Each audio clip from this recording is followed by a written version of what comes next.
ЛТР каналында жаңылыктар маалымат кызматы, студияда мен Кубат Кубанычбек уулу. Алгач бул чыгарылыштан кыскача. Президент Сооронбай Жээнбеков Париждеги Кудай эне чиркөөсүндөгү өрт кырсыгына байланыштуу Франция президенти Эммануэль Макронго көңүл айтты. Бүгүн президент Сооронбай Жээнбеков Германияга болгон расмий сапарынын акагында федералдык президент Франк-Вальтер Штайнмайер менен жолугушту. Жогорку кеңештин комитетинде башкы прокурор отчет берди. Анда оор кылмыштардын саны кыскарганы айтылды. Өлкөдө тамак аш шумалыгы башталды. Ага чет элдик 50ден ашуун компания катышууда.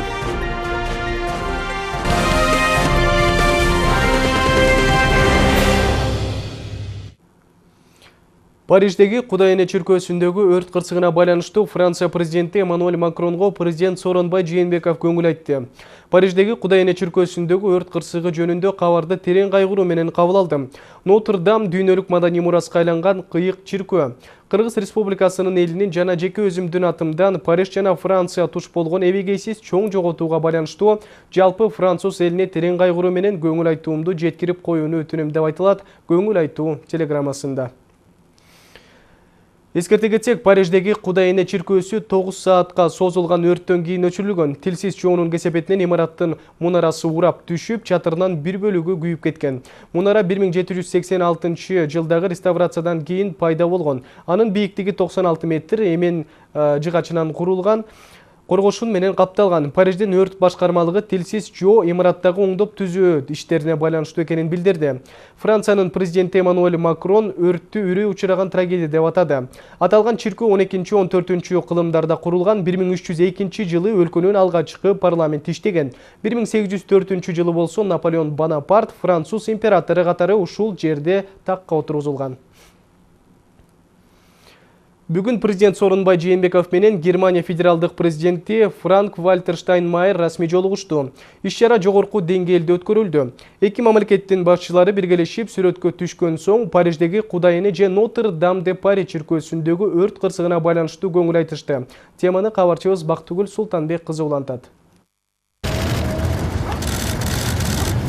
Президенттин өзгөчөлөнгөн кортежи Борбордук Ордого бет алды. Ал жерде немец массалык маалымат каражаттарынын өкүлдөрү даяр турушкан. Кортеж Ордого жакындары менен шакылдатып тарта башташты. Президент Сооронбай Жээнбековду Германия Федеративдик Республикасынын президенти Франк-Вальтер Штайнмайер тосуп алды. Алар чогуу Ордонун ичине биргеликте сүрөткө түшүү үчүн өтүштү. Андан соң Сооронбай Жээнбеков кадырлуу меймандардын китебине Германия элине жакшы каалоо тилектерди жазып, кол тамгасын калтырды.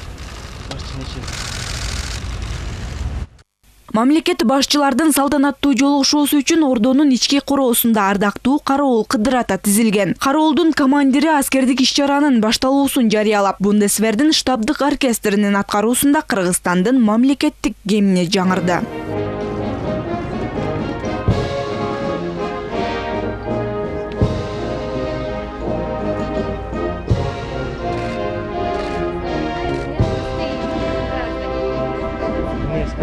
Германия Федеративдик Республикасынын гимни жаңырган соң эки өлкө башчы Бундесвердин ардактуу кароолун кыдырып чыгышты. Салтанаттуу азем аяктаган соң мамлекет башчылары сүйлөшүүлөрдү өткөрүү үчүн бет алышты.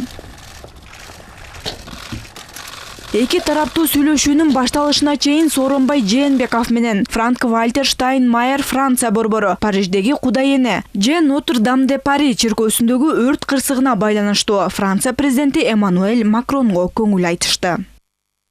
С сожалением, прискорбием узнали весть о разрушительном пожаре в соборе Французской Богоматери. Я от имени кыргызского народа и от себя лично приносим глубокое соболезнование всему французскому народу, его руководству в связи с этой огромной потерей для Парижа и Франции. Мамлекет башчылардын тар курамдагы жолугушуусунда федералдык президент мамлекет башчы Сооронбай Жээнбековду Германияга сапар жасагандыгы үчүн ыраазычылык билдирди. Франк-Вальтер Штайнмайер Жээнбековдун агрардык тармактагы бай тажрыйбасын баса белгилеп, эртең айыл чарба кооперативдери боюнча көргөзмө боло тургандыгын айтып, Кыргызстан президенти үчүн бул абдан кызыктуу болмок деп белгиледи. Өз кезегинде президент Сооронбай Жээнбеков Германиянын мейман достугу үчүн ыраазычылык билдирип, расмий сапардын алгачкы күнү Баварияда иш-чаралардын жыш болгондугун кошумчалады. Президент Сооронбай Жээнбеков республикада болуп жаткан маанилүү окуяларга кыскача токтолуп, өлкөдөгү парламенттик демократиянын бекемделүүсүн, сот реформасы тууралуу айтып берди. Анан албетте кыргыз-герман кызматташуусунун мындан ары өнүгүүсү өзгөчө белгиленди. Германия Кыргызстан эгемендүүлүк алгандан бери өзгөчө көмөк көрсөтүп келет. Азыркы тапка чейин 150 миллион евро суммасында жардам берген. Сооронбай Жээнбеков 2020 жылы Кыргызстанда Германия экономикасынын күндөрү белгилөөнү сунуштады. Өлкө башчы Франк-Вальтер Штайнмайерге ишмердүүлүгүнө ийгиликтерди каалап, Кыргызстанга маанилүү мейман катары келип кетүүгө чакырды. Франк-Вальтер Штайнмайер өлкөгө чын ниети менен сапар жасоого кызыктар экендигин билдирди. Бактыгүл Султанбек кызы, Мадина Низамова, Иният Ергешова, Германия, Берлин шаары. Президент Сооронбай Жээнбеков Германияга болгон расмий сапарынын маанилүү бөлүгү мекендештер менен жолугушуу болгон. Мамлекет башчысы менен кыргызстандыктар ар кыл багытта пикир алмашып, көйгөйлүү суроолоруна жооп алышты. Республика лидери менен кыргызстандыктар Мюнхен шаарында жолугушту. Азыркы тапта Германияда окуп иштеп жаткандардын саны арбын. Президент Сооронбай Жээнбековдун Германия Федеративдүү Республикасына болгон 2 күндүк расмий сапарынын маанилүү бөлүгү Германиядагы мекендештер менен жолугушуу болчу. Бул тууралуу өлкө башчы өз сөзүндө дагы белгиледи. Президент менен жолугушууга Германиянын ар кайсы региондорунда иштеп жүргөн кыргызстандыктар, ошондой эле студенттер келишкен. Көптөгөн биздин коллегалар сурашты, ошо биз примерно жашылыкта ушу жылы Кудай буйрса жолугуш болобу, эгер болсо примерно кайсы убакытта болот деп. Германиядагы мекендештер мамлекет башчысына виза, билим берүү, саламаттык сактоо, улуттук маданиятты, адабиятты, анын ичинде Чыңгыз Айтматовдун чыгармаларын жайылтуу, инвестицияларды тартуу сыяктуу багыттарда суроолорду узатышты. Мындан тышкары Кыргызстан менен Германия ортосундагы эки тараптуу мамилелерди күчөтүү, эки өлкө ортосунда түз каттамды ачуу маселелерине байланыштуу көйгөйлөр талкууланды. Мен өзүм айта кетсем 20 жылдан бери жашап калдым. Бул жактын паспортун алдым, чын айтканда. Ушул эки балдарыбыз чоңоюп атат. Кыргызстанга барган кезде биз немис катары карым-катнаш көрүп калып атабыз. Балдарыбыз барган кезде бир айдан көп калып калса Казакстан кирип чыгып деген сөздөр болуп калат кейде. Ошол маселе боюнча деген биздерге кандай оңойчулук болот?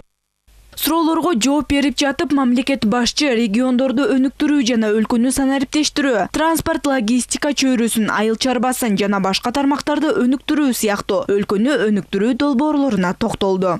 Өткөндө көрдүңүздөр, биз ошо тыш жакта иштеп аткан элчилерибиз топтоп жыйын өттүк. Ардактуу коңшуларды чыгарып келип жыйын өттүк. Ошол жерде маселелер коюлду. Биринчи, ушу сыртта иштеп жүргөн, кызмат кылып жүргөн, окуп жүргөн биздин мекендештерибиздин алардын укугун коргоо, аларга жардам берүү элчиликтердин. Экинчи, ошол мүмкүн болушунча биздин мамлекетке инвестицияны тартуу боюнча маселе катуу койдук. Бул иш жүрүп атат.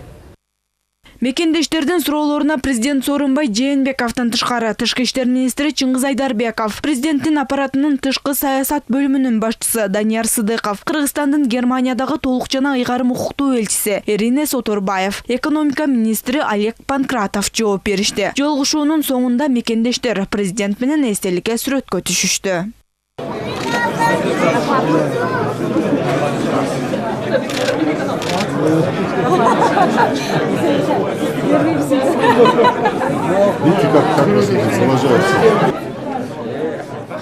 Бактыгүл Султанбек кызы, Бекзат Машрапов, ЛТР, Германия, Мюнхен.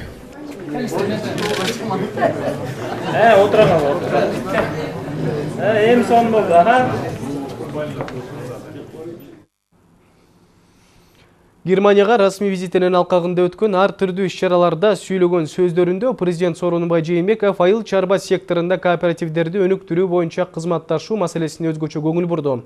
Кооперативдерди өнүктүрүү боюнча Германиянын тажрыйбасы Кыргызстан үчүн пайдалуу деп билдирди президент. Германиянын Мюнхен шаарында Кыргызстан жана Бавария инвестициялык мүмкүнчүлүктөр Кыргыз-Герман бизнес форумунда. Мамлекет башчы кошумчалагандай, Баварияда кооперативдер системасы кеңири өнүккөн. Ар бир 4-киши кооператив мүчөсү болуп саналат. Уважаемые дамы и господа, известно, что в Баварии широко развита система работы кооперативов. Каждый 4-й человек в Баварии является членом кооперативов. По германскому опыту данная система была внедрена в 1998-1999 годах в Кыргызстане. Я в то время был депутатом Жогорку Кеңеша. Здесь сидит тоже легендарный человек, наш кыргызский немец Диль Валерий Сидорович. Мы с ним вместе были депутатами парламента.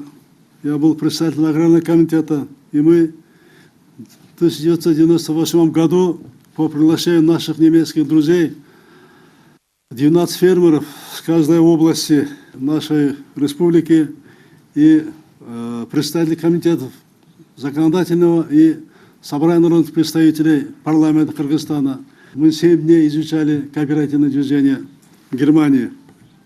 Был удивительный человек, доктор Альбрехт. Доктор Альбрехт, по его приглашению мы были, изучали. И что меня тогда удивило, устав кооперативов в Германии и устав наших коллективного хозяйства Советского Союза, они были одинаковые. И мне тогда было так обидно, что мы уничтожили. Теперь снова мы свои кооперативные хозяйства ставим на ноги, меняем законы. Приезд в 1998 году, в 1999 годах в Германию, она дала положительный результат. Мы приняли новый закон о кооперативах. И в результате в стране было организовано где-то 150 кооперативов и сельскохозяйственной отрасли. И в Кыргызстане тоже имеются сейчас кредитные кооперативы, у нас раньше не было. Это тоже опыт Германии, который мы вели в Кыргызстане. Президент Сооронбай Жээнбеков Бавария мамлекеттик канцеляриясынын жетекчиси, Бавариянын федералдык жана европалык маселелер жана ЖМКлар маселелери боюнча мамлекеттик министри Флориан Херман менен жолугушуусунда дагы Германиядагы кооперативдерге өзгөчө көңүл бурду. Өз кезегинде Флориан Херман президенттин кооперативдерге карата көңүл бурганын жогору баалады жана аталган тармакта тажрыйба алмашууга даяр экендигин билдирди. Урматтуу телекөрүүчүлөр, жаңылыктар программасынан кийин президенттин Германияга болгон иш сапарынын алкагында экономикалык кандай маселелер талкууландыгы тууралуу кененирээк репортажда көрө аласыздар.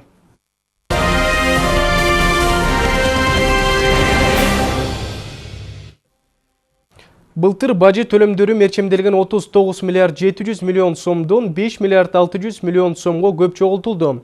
Үстүбүздөгү жылдын январь-март айына гана караганда Каржы министрлиги 8 миллиард 186 миллион сом деп божомолдосо, суммадан 334,5 миллионго сом көп бажы төлөмдөр түштү. Каражаттын басымдуу бөлүгү социалдык маселелерди чечүү менен катар мамлекеттик кызматкерлердин айлык акыларына чегерилип жатат. Теманы кенен кабарчыбыз Салават Эркетаев улантат. 2017-2018 жылдарга салыштырмалуу быйыл бажы төлөмдөрүн чогултуу өлкөнүн аймагында 22%-га аткарылды. Мында Евразиялык экономикалык биримдиктин ролу да чоң. Уюмга Кыргызстандын мүчө болушу менен казынага түшкөн бажы төлөмдөрүнүн көлөмүнүн өсүүсү байкалат. 2018 жылга бажы төлөмдөрүнүн 39 миллиард 796,4 миллион сом түшөөрү болжолдонгон. Көрсөткүч 2017 жылга салыштырмалуу 116,4%га же 5,6 миллиард сомго көп чогулду. Анын 21 миллиард 536,7 миллион сому бажысыз төлөмдөрдөн болсо, Евразиялык экономикалык биримдикке мүчө мамлекеттерден 18 миллиард 259,7 миллион сом түшкөн. Быйылкы жылга Каржы министрлиги тарабынан январь-март айларына казынага бажы төлөмдөрдүн түшүүсү 8 миллиард 186 миллион сом деп болжолдонгон. Азыркы учурда төлөм көрсөткүчтөн көп чогултулду. Факт жүзүндө мамлекеттик бажы кызматы 2019 жылдын январь-март айларына карата республикалык бюджетке бажы төлөмдөрүнүн түшүүсүн 8 миллиард 520,7 миллион сом суммасында камсыз кылды. Бажы төлөмдөрүнүн түшүү болжолун аткаруу 104% түстү. Же болбосо 334,5 миллион сомго көп чогултулду. Бажы төлөмдөрүн чогултууда импорттун ролу да чоң болду. Евразиялык экономикалык биримдиктин алкагында интеграцияга мүчө мамлекеттерден келген товарлардан 110 миллион доллар чогултулган. Импорттун басымдуу бөлүгүн айыл чарба техникалары, шаймандары түзөт. Бул өлкөдөгү Кыргыз-Орус фондунун ийгиликтүү иштеп жатканынан кабар берүүдө. Бажы кызматы тарабынан көрсөтүлүп жаткан сандары чындыкка дал келерин эксперттер белгилешүүдө. Каражаттардын басымдуу бөлүгү социалдык маселелерди чечүүгө, ириде мугалим, доктурлардын айлык маянасына чегерилип жатат. Учурда бажыдагы аткезчиликти жөнгө салуу боюнча аракеттер көрүлүп жатканы бажы төлөмдөрдүн суммасын дагы да көбөйтөт дешет эксперттер. То, что говорят, что у нас там контрабанда существует, она существует во всех странах, даже развитых, таких как страны Европейского Союза и Америки. Бажылардагы аткезчилик бизде гана эмес, Казакстан, Орусия, ал тургай алыскы Америка Кошмо Штаттарында дагы катаал маселе. Бирок башкысы учурда мындай көйгөй менен күрөшүү аракеттери күч алып жатканы жакшы жышаан. Бажы төлөмдөрү жыл сайын өсүп жаткандыгы көрсөтүлүүдө. Ага жараша социалдык көйгөйлөрдүн кандайдыр бир бөлүгү чечилип жатат. Ошол эле бала бакча, мектеп, ооруканалар оңдоп түзүүдөн аларга кошумча аз камсыз болгон үй бүлөлөргө да жардам көрсөтүлгөнү дал ушул бажы төлөмдөрүнөн түшкөн каражаттардын эсебинен аткарылууда. Айта кетсек, 2020 жылдан тарта мамлекеттик бажы кызматы улуттук өнүгүү стратегиянын алкагында санариптик бажыга өтөрүү пландалып жатат. Анын алкагында тобокелчиликтерди башкаруу системасы, транзиттик коридорлорду жана бажы төлөмдөрүн жакшыртуу боюнча аракеттер көрүлөт. Салабат Эркетаева, Бакыт Кыязов, ЛТР, Бишкек. Бажы кызматы дүйнөлүк бажы уюмунун региондук окутуу борбору макамын алды. Максаты кызматкерлердин кесиптик деңгээлин жогорулатуу. Бул жайда Кыргызстандын гана эмес, борбор Азия жана жалпы эле Европа аймагындагы өлкөлөрдүн коопсуздукту камсыз кылуу тармагындагы адистери, тажрыйбасын жогорулата алат. Окуу борборунун ачылышына дүйнөлүк бажы уюмунун баш катчысы Кунио Микурия өзү келип, Кыргызстандын бажы кызматынын жетекчилиги менен биргеликте борбордун чоосун кесишти. Эл аралык окутуу борборунда аба майдандын, темир жолунун жана унаалар өтө турган бажы көзөмөлүнүн үлгүсү коюлган. Кызматкерлер чек арадан өтүп жаткан жаранды, анын жүгүн, унаасын заманбап техниканын көзөмөлүнөн өткөрүшөт. Кооптуу же тыюу салынган тиги же бул буюмду алып өтүүсүнө бут тосууга атайын даярдалган иттер да жардам берет. Собака приняла сигнальную позицию. Поощряй. Здесь 10 граммов героина.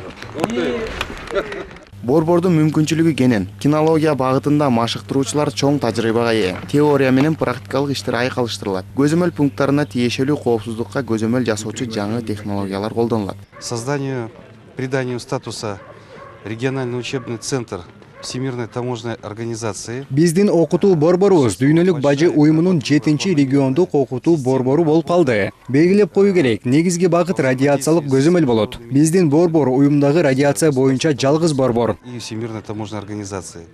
Эл аралык макам алуу талыкпаган эмгекти, көп аракетти талап кылды. This training center will be a regional hub for WCO activities. Биз бир эле өлкөнүн эмес, аймактагы баардык мамлекеттердин бажы кызматын өнүктүрүү, бул жаатта кызматташууну бекемдөөнү колдойбуз. Негизи дүйнөлүк бажы уюмда кызматташуу жолго коюлган. Кызматкерлердин кесиптик деңгээлин жогорулатууга жардам берүүгө эл аралык деңгээлдеги адистерди жиберип турабыз. Окуу борбордун эл аралык макам алышы аймактагы мамлекеттердин бажы көзөмөлүнүн ишин жакшыртууга, дүйнөлүк стандартка ылайык келүүсүнө жана чек арадан мыйзамсыз өтүүлөргө бөгөт коюуга жардам берет. Максаты кызматкерлердин кесиптик деңгээлин жогорулатуу гана эмес, дүйнө жүзүндө бул жаатта кызматташууну бекемдөө. Ильяс Анарбай уулу, Кайнар Ормонов, ЛТР, Бишкек.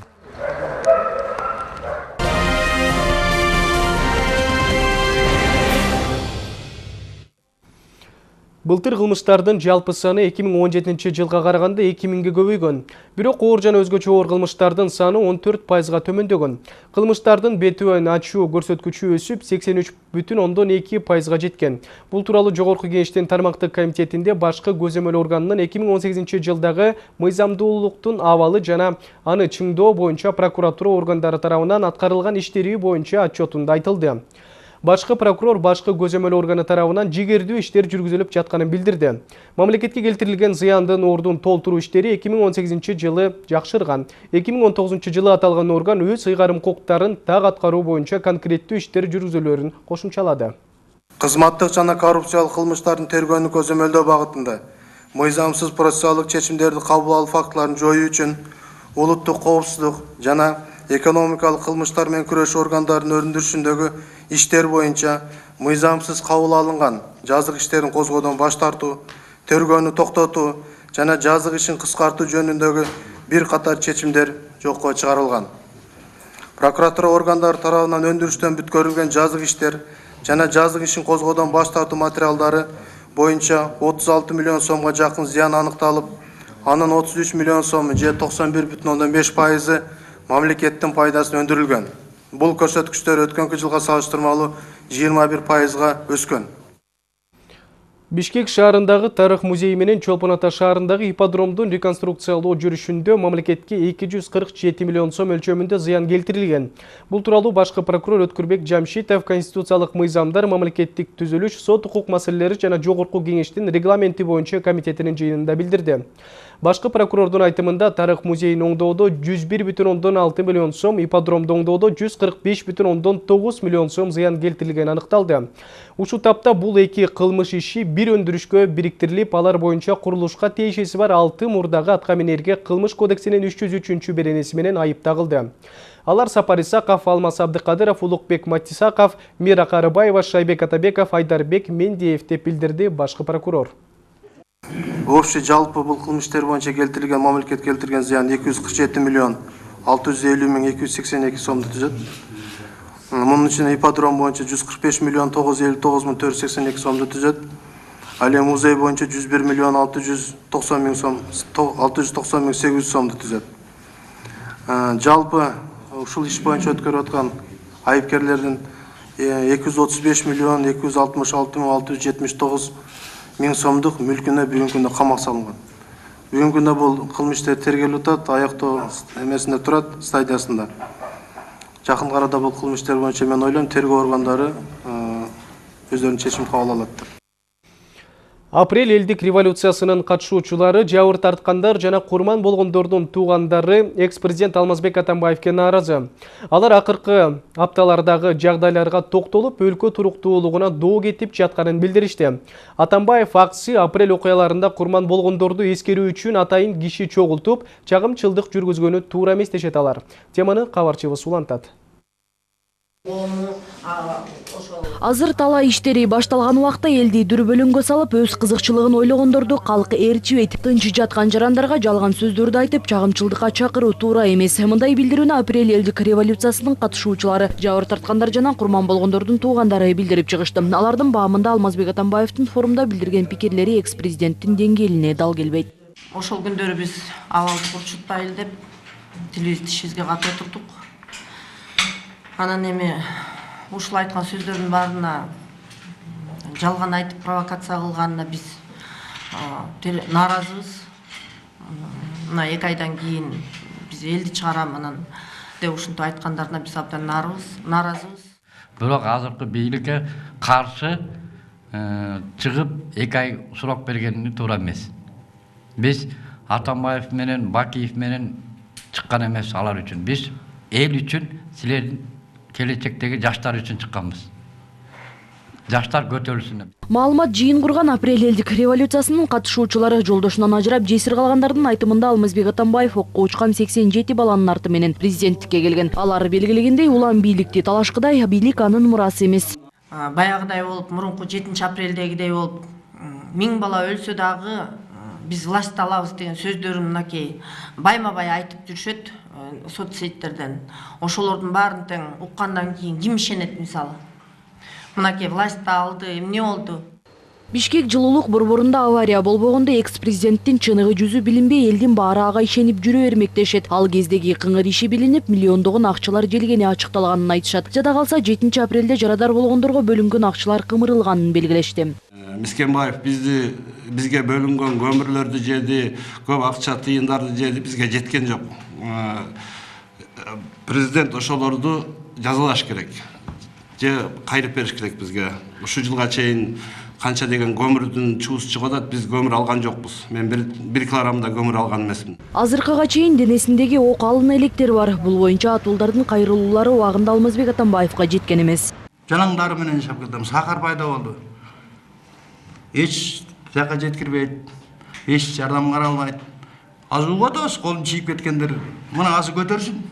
Ошондон бери кандай помощь барлар экен. Кол чийип кеткенде 100 миң, 150 миңден алчу экен. А мына эми ойлойм мен могу жашоого соңолотко депчи. Мына президентибиз карап атат. Эгерде ушул менен коркпой, тиги күчтөрдөн коркпой, жанакыларды камап, жанагы өзү айткандай мыйзам түрүндө жашай билсек, мен ойлойм оңолот. Өлкөдө мыйзам баарына бирдей, элдин рызкысына кол салгандар эртеби кечпей жооп берет. Эң башкысы элди бөлүп жарууга эч ким жол бербей, мамлекеттин бүтүндүгүн сактоо милдеттешет. Апрель элдик революциясынын катышуучулары, жабыр тарткандар жана курман болгондордун туугандары. Айперит Самат кызы, Бекзат Машрапов, ЛТР Бишкек.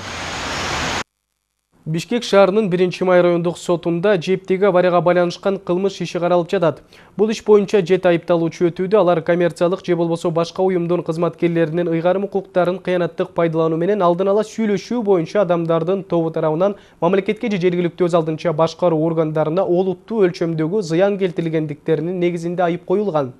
Бүгүнкү соттук отурумда айыпталуучулар Калиев, Садыков, Бримкулов жана алардын жактоочулары сүйлөп бүткөн соң айыпталуучу Боркоевдин жарыш сөзүн укту. Кийинки соттук отурум ушул жылдын 18 апрель күнү саат 10:00 улантылат. Чет элдик биометрикалык паспорттардын бланкалары боюнча тендер өткөрүүдө мыйзам бузуулар катталып, мамлекетке 253 миллион 377 сом зыян келтирилди. Бул тууралуу журналисттерге башкы прокуратуранын башкармалыгынын башчысы Замир Бейшекеев билдирди.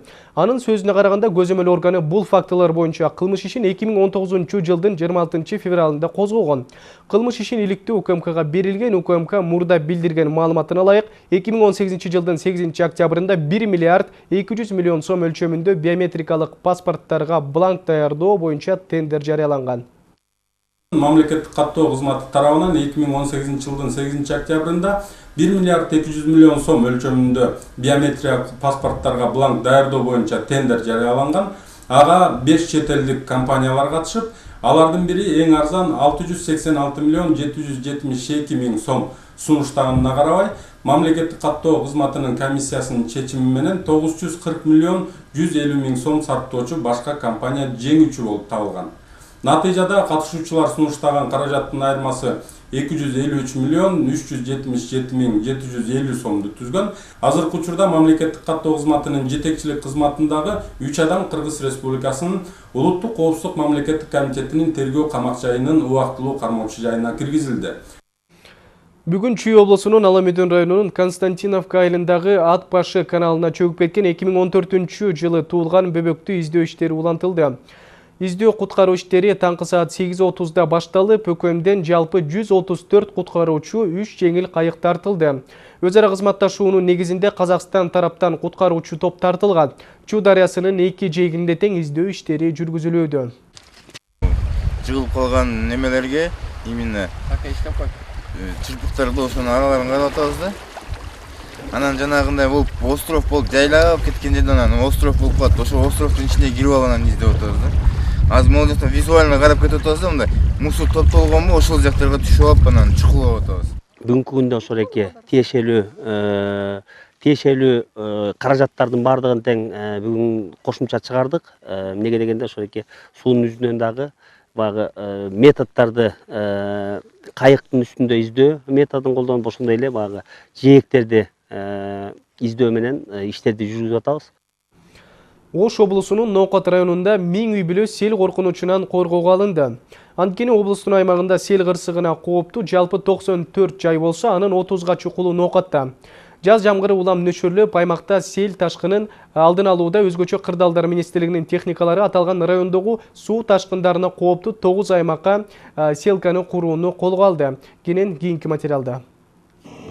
Атайын техникалар бир нече күндөн бери Ноокаттагы Чештөө айылындагы селге кооптуу жайларда кошумча сел каналарды курууда. Себеби жыл сайын жамгыр көп жааган учурларда адырлардан агып түшкөн суулар калк жашаган айылга чейин келип, жергиликтүү тургундарга кооптуулук жаратат. Жылда биздин эң негизги көйгөй жазгы мезгилдерде жамгыр көп болуп, айылды сел каптайт эле. Быйыл ушул областтык МЧСтин атынан солярка бөлүнүп, анан айыл өкмөтүнүн атынан техникаларды даярдап, анан адамдардын кол күчү менен ушу мына биз айтып коебуз, экинчи дамба уже тосулуунун астында турат, уже бүтүп калды.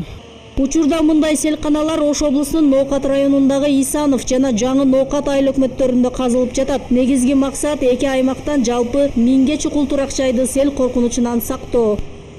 Өткөн жылы сел акымына басып. Былтыр эле ушул жерге сел келди. Бул жерде 450дөй түтүн жашайт. Ошон үчүн өзгөчө кырдаалдар министрлигинин көмөгү менен селканаларды куруп жатабыз. Бүгүн эртең аягына чыкса жаңбыр катуу жаап, нөшөрдө сел коркунучу бөгөлөт. Ноокат району боюнча сел кырсыгына кооптуу 28 жай болсо, учурда 9 объектте кырсыктын алдын алуу жумуштары аягына чыкты. Андан сырткары 300дөн ашык габион торчолор берилип, арык каналдардын жээктери бекемделди. Бүгүнкү күнгө карата жалпысынан 28 объект каралган. Анын ичинен бүгүнкү күндө жергиликтүү бийлик менен 9 объектте солярка дизелдик күйүүчү май толугу менен жеткирилип, иш жүрүп атат. Анын ичинде 3-өсү толугу менен бүттү. Эми түштүк регион боюнча алдын алуу иш-чара боюнча өзгөчө кырдаалдар министрлигинин техникасынын жардамында жалпысынан 8 объект каралган. Анын ичинен 7-өсү ушул 3 ай аралыгында бүткөрүлдү. Учурда Ош облусу боюнча жалпы 94 объект суу ташкынына кооптуу. Ош облусу боюнча атайын алдын алуу жана кесепеттер жол иш берчи менен 94 объект мекченделип, анын ичинен 17 объектин айыл өкмөтү менен биргеликтенчи салыштыра турган болуп, ошо айыл өкмөттөргө область боюнча 31 тонна солярка бөлүп берип, жергиликтүү бийликтин техникасы менен иштейт. Алдыдагы жаан-чачынга байланыштуу өзгөчө кырдаалдар министрлиги сел коркунучу дагы деле сакталып жатканын эскертет. Андыктан жергиликтүү бийлик жана жашоочулар өздөрү дагы кайдыгер болбой, сел суу ташкындарынын алдын алууга кол кабыш кылууга чакырат. Зыйнат Ибраимова, Улар Кайназаров, ЛТР, Ош облусу.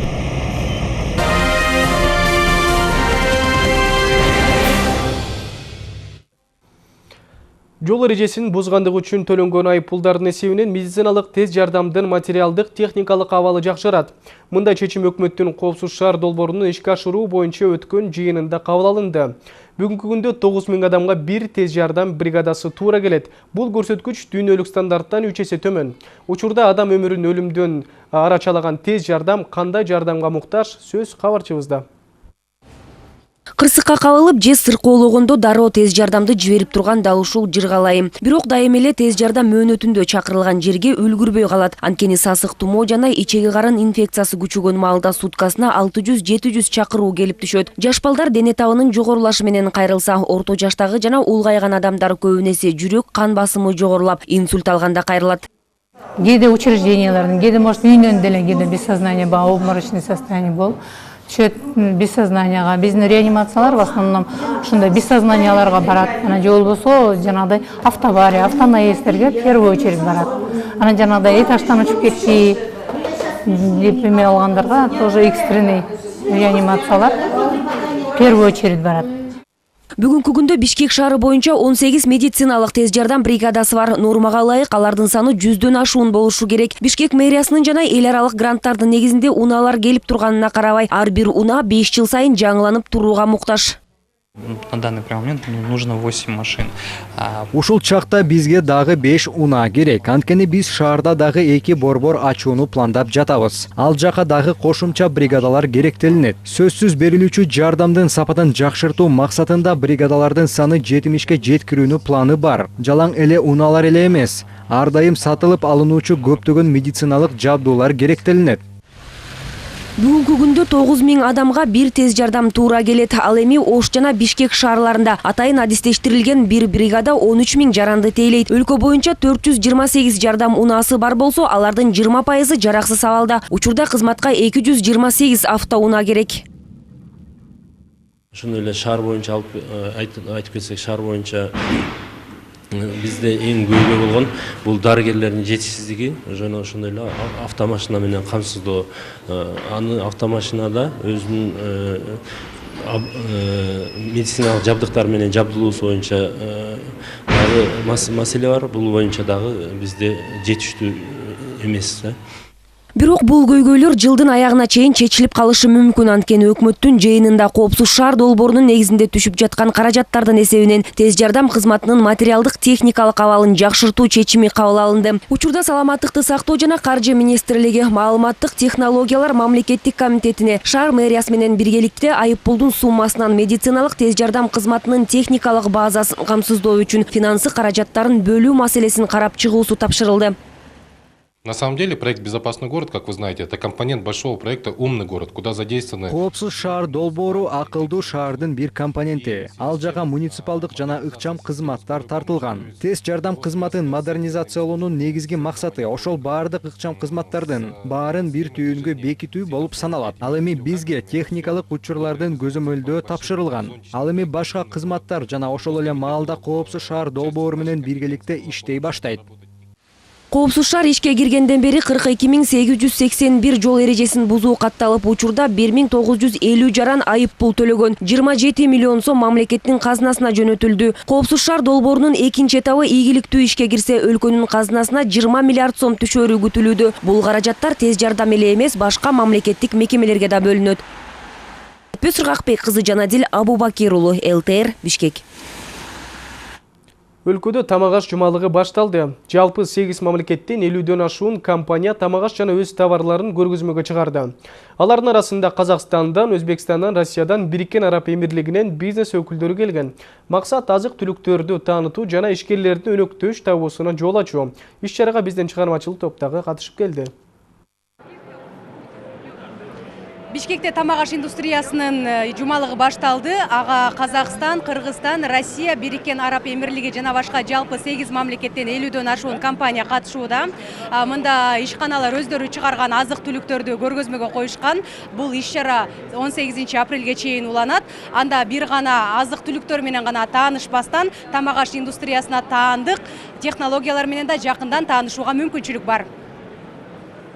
Биз ушул площадкада өзүбүздүн товарларды көргөзүү менен кошо башка мамлекеттерде өндүрүлгөн товарлардын жана инновациялык жаңы технологияларды, жаңы техникаларды биздин ушул тамак ашта иштеген биздин ишкерлер, биздин ишканалар үйрөнүп жана кезегени үйрөтүп жатышат. Көргөзмөдө тамак аш азыктары, техника, коомдук тамактануу жайларына тиешелүү жабдуулар жана кызмат көрсөтүүнүн түрлөрү менен таанышууга болот. Иш-чара 5 бөлүктөн турат. Алар 3-чү эл аралык адистештирилген тамак аш азыктарынын жана суусундуктарынын көргөзмөсү, тиешелүү жабдуулар жана коомдук тамактануу ишканаларынын кызмат көрсөтүүлөрдүн көргөзмөсү, таңгактоо жана халал индустриясынын көргөзмөсү. И сегмент хорика. Катышуучу компаниялар чыгарган азык-түлүктөрүнүн артыкчылыктарын айтып берип, Кыргызстандан кардар табууга кызыктар. Ал үчүн керектөөчүлөр жана ата мекендик фирмалар менен байланыш түзүшүүдө.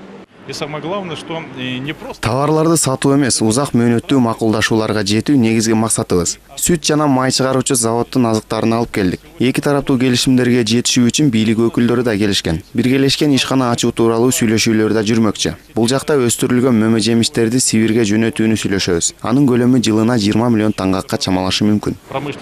Иш-чарада ата мекендик ишкерлер да өздөрүнө өнөктөш издеп жатышат. Алар өлкө аймагына товарларын жайылтып, республиканы камтууну көздөшүүдө. Бул жаатта чет элдик кесиптештеринин колдоосу, алар менен бирге иштешүү артыкчылык алып келет. Анткени продукцияларынын түрү көбөйүп, ар кыл сапаттагысын кардарларга сунуштай алышат. Биздин негизги максат азыр жаңы келген товарларды биздин кардарларга көрсөтүү, презентация кылуу.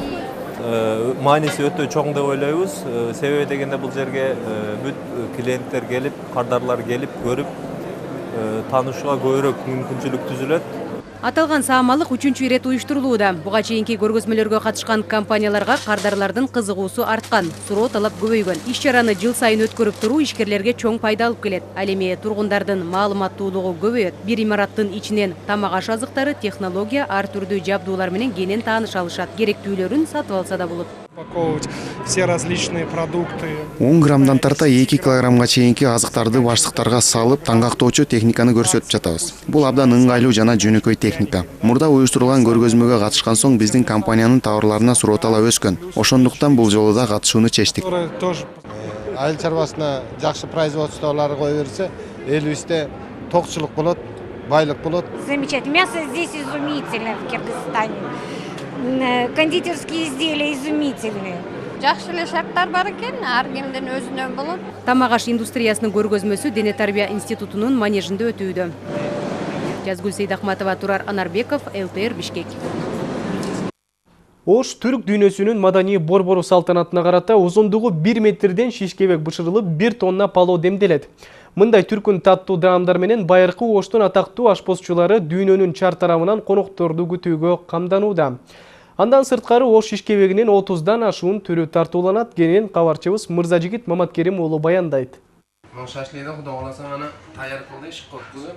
1 метр шишкебекти ашпозчулар бышырууга даярдап жатышат.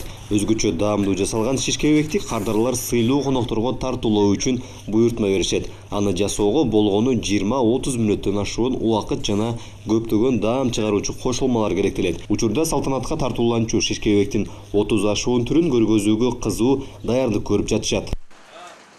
Мына бул 1 метрлик шишкебек, өзүңүздөр көрүп тургандай кулач батпайт. Мында болсо ар кандай уйдун эти, койдун эти коюлуп, бир 4 килограммдан ашуун эт коюлган жана ошондой эле сыртында түрдүү жашылча жемиштер менен кооздолгон. Буга бир 5-6 адам келип кенен тоюп тамактанып кетсе болот. Дарыгер көрүп атабыз азыр. Бизде 1 метрлик шишкебектен сырткары дагы 30 ашуун түрү бар. Учурда фестивалга коюлуучу шашлыктарды даярдоого камылга көрүп жатабыз. Азыр буйруса баары даяр. Өзүңүз көргөндөй 1 метр шашлыкты жарым саатка жетпеген убакытта даамдуу кылып бышырдык. Кардарлардын табитине жараша ар кандай түрдө даярдап беребиз. Мен ойлойм, биздин даамдуу шишкебектер конокторду таңдантат. Ал эми казанда жагыдан бышкан аш көргөндүн көзүн арттырып, жыты курсагыңды аштырат. Аны тажрыйбалуу ашпозчулар сапаттуу күрүштөн демдешкен. Айтымдарында Оштун даамдуу ашынан ооз тийгиси келген коноктор азыртан эле арбын боло баштаган. Ошол себептен алдыдагы иш-чарага даамдуу аш демдөөгө ашпозчулар даяр. Ош түрк дүйнөсүнүн маданий борборуна келе жаткан ар кандай конокторго, ошол негизи туристтерге пловтун эле 2-3 түрүнү сунуп келебиз. Ар кандай чоң-чоң казандарга демдеп, жок бизге азыр күнү жакшы, жок дегенде бир күндө эң азынан бир жок деген 5-6 турист келет. Биздин 2 ашканабыз болсо, 2 ашканабызга дейин тияктын өзүнчө деле келип туруп, Wi-Fi'быз бар, эртеден кечкере отуруп, ошол жерде эле ишин бүтүрүп, ошол эле мезгилде биздин пловторубуздан даам татып кетип аткан туристтер бар. Көз жоосуна алып тизилген конок нан. Патыр нандын 50 ашуун түрү. Нан менен сыйлуу конокторду тосуп алып, ал үчүн даамдуу кооз нандын түрү даяр. Дайым эле Ошко келген меймандарды нан менен жакшы тосуп алабыз. Нан ырыскылуу болгондуктан эң биринчи биздин Ошубуздун эң жакшы нандары ушулар. Кудай кааласа насип кылып эртеге Түрксойдун эмесине президенттер келет экен. Нандарыбыз менен тосуп алабыз эң жакшы. Айтсак, Ошко эл аралык фестивалдын катышуучулары келе баштады. Ал эми расмий ачылыш 20 апрель күнү болот. Ал үчүн кала 100% даяр болуп калды. Мырзажигит Маматкерим уулу, Элиар Байназаров, ЛТР Ош. Бул күндүн алкагында топтолуп алынган жаңылыктар түрүмөгү дал ушундай болду. Алдыда сиздер аба ырайы менен тааныша аласыздар. Аман эсен туруңуздар.